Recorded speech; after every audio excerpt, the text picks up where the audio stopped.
Heirang Leirang channel na mayamgidamakta puduna lakjari Phungga Wari Lousing Leiba Luitasing. Thaina mamangaida wangu kauba lukhrabi macha ama leirami. Maga luna jana tinajaba Luitasing kauba amasu leirami. Nongma wanguna mamada hairei. Ima makharomgi khura chawbagi machanupi asi bar yamna khalli hai. Mana leigadaba nupadi makuboka thabak suminabada makubokna sauraga mamhaki minai oiba mamhakna sauraga makuboki minai oiba haina tai. Aduna imana nupi asi ai laurage khara haibiru. Lukhrabi mamadu machagidamakta mau haiba chatkre. Warol pumnamak yanaraduna mathangi numitki nonganbada macha wangubu makubo oigadawriba adugi mayumda thakre. Nong nganphung taurakpada wangu laktuna makubokta khurumle. Makubokna ibungo nangbu ichanupigi mapuroiba oigani hairibasi nasana yaninglabra hanglakpada wanguna hoi yajare haina khumbadagi yopak puraduna labukta thabak suba chatminakre. Chatringai mamangda machanupida imungda kausillaga lona hairami. Ngasidi sareng thongamu. Nupa asi saktu suknatagi chadum ahumdagi hena haplamganu. Sareng thongbadudi tengkot achawba ama pik thana thambiramu. Asi hairamlaga makuboka mamhak oigadawriba wanguga aniyadu labuktana thabak suba chatkre. Maku mamhak anina labukta thabak wana sururaga halakpada makubokti mafam amada nathaiduna leihore. Wanguna makuboki yum yaurabada pukrida iru maithajaraga saksangda chak chaba changkre. Magi nupi oigadawribi aduna yamna ikai hangoina sak isingdu puthokduna chana thaknadaba sille. Wanguna sagup adu phi adu lauthoklaga yengbada supnatagi chadum ahum khaktamak leiramba ure. Nga thongbadudi tengkot achawba ama pik thalami. Madu ubada wanguna sauningman khraduna sak chadana phuk haugatlaga mayumda chatuna sak mabuk pik thana chathokluraga makuboki mayumda amuk lakli. Makubokna ibungo ngasidi khara saura malene hairubada karino tawramlibadubo thabak wana sururaga haiduna wanguna asawbu ulakpada adudi nang ichanupi lawba yadre haina khiba matung inna aigi minai oiba tare hairakpada wanguna makubok chawbagi minai oiba taki. Wafam asi wangugi mamana tabadagi mathawai yamna warami. Wangugi mamanaba Luitasinga tanabada Luitasingna hairei. Ima kari amata wabiruganu aini itaugi mateng pangjagani. Nongalaga Luitasing mataugi manakta chatlaga makubok chawbada machanupi lawge hairure. Hek yengbada asingba mi manbaduda makubok chawbadu mapukningda hairapti khanjanaraga nangna ichanupi lawgadawribasubu haina wasingdudi nasana yareko haibada Luitasingna hoi loina yajare khumlai.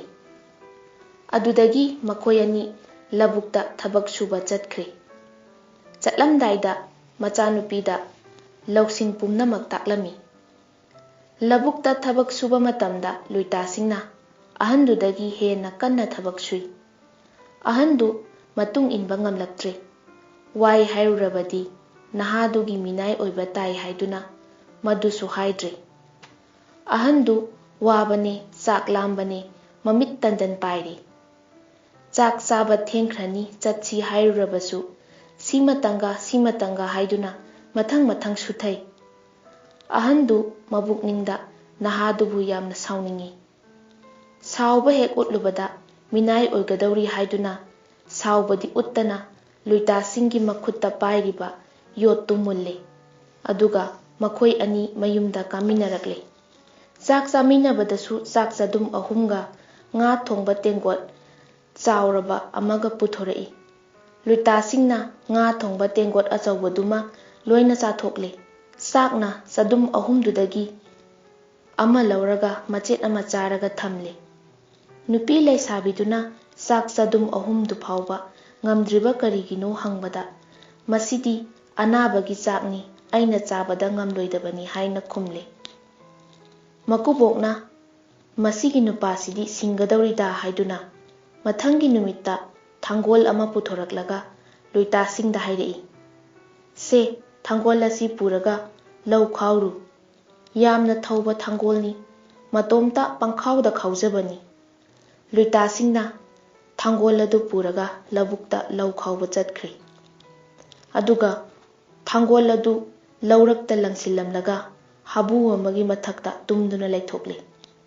Makubokna nupa macha dubu karak mande lau kayam khawrabanone haiduna yengubadadi tauramliba matau adu ubada lau amata khawdana karigi tumduna laithoklibano hangbada ikuboknadi thangol mathanta lau khawjai haibaduda aisu nathanta lau khawro haiduna laurakta thangol langsillaga tumdana laithokpani. Mataududa makuboktu yamna sauningle. Adubu saururaga minai oiniko khallubada sauba ngamdre. Mathangi numitta makhoi ani chayom hapchillaga umangda sa tanba thorakle. Luitasingbu hui sahalaga ahanduna mathakta tonglaga lai. Maku ahanna arangbi kaubada mamhakna gau gau haina khongboire. Makuna ising sokpa chatkringaida mamhakna huina chayom hangdoktuna chabagum loina chathokle. Makuna laklaga chayomdu hangbada mamhakna khumlai. Ikubokpu hui haibasidi thabiraga chaba thabidragana tokpa phanglingaida chathokpa machatni. Makuboktu sauba yadrabanina chak lamna adum khangle. Mathangi numittana makubokna hui sage haiduna amuk saraga sa tanba lakle. Madudasu Luitasingna makubokpu laknaba makhai laknaraga chayom amatta hek pijadaba makhai mana loina chathokle. Sauba yadrabanina makubokto madudasu kari amatta saudre. Masigi angangsi amuktangdi maithiba pidaba yade haiduna sajik phanba lakminare. Makubokna sajik phalingaida Luitasing makubokki polang manungda changduna laithokle. Mathakta sajik aphanbasing adu asum hapsillaktuna manungda lotliba Luitasing masak uba phangdre. Sajikna polang thale chatlage khalakpada Luitasingdi uba phangdre. Kona lakjarasanu khalladuna polang adu lumlabasu sajik yambanani khallaga yamna wana makokta thongatlaga ngek sangna puduna mayumgi sanggol yobada polang adu sanggol manungda thamlamlaga thoklai. Ngaihak leiraga Luitasing polang manungdagi thoraklaga mayumlomda changlai. Luitasingna polang manungdagi thorakpadu makubokna urabada is lakchaida hayengdi khanganido haiduna mathangi numitchu makhoi ani sajik phanba chatsi haiduna lepnare. Mathangi numittana kamdauri sajik phanminaringai mana ngarang tawbagum makubokna magi polang manungda changduna lotkibadu asingba Luitasingna khanghauredo. Ngasidi laknaragedo haiduna sajik namchinba saduna Luitasingna polang mamayadu kakhatlaga makhongna chabet nesinduna lengbanda thongatuna purakle.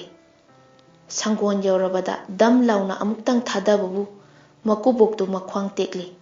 Makubok chawba namankhibana khangba ngamdraduna sanggondagi chingduna thoraklaga Luitasingda hairakpoire. Ibungo nangna ipadagi singba yamna hele. Nangna ichanupisi lauduna aigi imhak oiba matik chai. Asi haiduna asingba Luitasingda machanupi thajanaba sem sare.